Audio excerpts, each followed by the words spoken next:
என்னுடைய பங்கு இதில் முதன்மையான பங்காக இருக்கும். எல்லாரும் ஒன்றா நிற்பாங்க, நான் மட்டும் ஒன்றா தனியாக. நான் மட்டும்தான் உருப்படியாக நிற்கிறேன் தம்பி. நீங்கள் எல்லாருமே உங்களுக்கு ஒரு நோய் இருக்குது. இந்த நாட்டு மக்களுக்கும் இந்த மாதிரி ஊடகவியலாளர்களுக்கும் கூட்டணி இல்லாமல் வெல்ல முடியும். எப்படி வெல்ல முடியும்னு கேட்குறீங்க. கொள்கை இல்லாமல் எப்படி வெல்ல முடியும்னு யாரையும் ஒருத்தர் கேட்குறீங்க.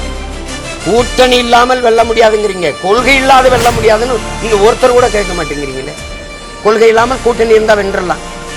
இந்த நிலையை நீங்க வரவேற்கிறீங்க. அப்போ இந்த மனநிலை என்ன நீங்க சொல்லுங்க. மனநிலை என்ன? நீங்க ஒரு நடுநிலையாக இருந்தால் அந்த மனநிலை என்ன? அதுதான் இப்போ நீங்க போயிட்டீங்கல்ல, போய் கூட்டணியில் வச்சு போங்க. கூட்டணி வைக்கிறவங்களோட போய் சேர்ந்து நீங்கள் சட்டமன்றம் பாராளுமன்றத்துக்கு போய் சாதிங்க. முழு சுதந்திரம் அந்த கட்சியில் இருக்குது தம்பி. இப்போ நிற்கிற எல்லாத்தையும் கேட்டு பாருங்க. இருக்கலாம், போகலாம். யாருக்கு கையில் காலில் சங்கிலி போட்டு கூட்டி வைக்கிறது?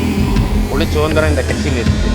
நீங்கள் போகலாம், போய் சாதிச்சவங்க கூட்டணி வச்சு வென்று போய் சட்டசபைகளையும் பாராளுமன்றத்துக்கு இருந்தவர்கள் சாதித்த ஒன்றை சொல்லுங்க, நான் கூட்டி வைக்கிறேன்.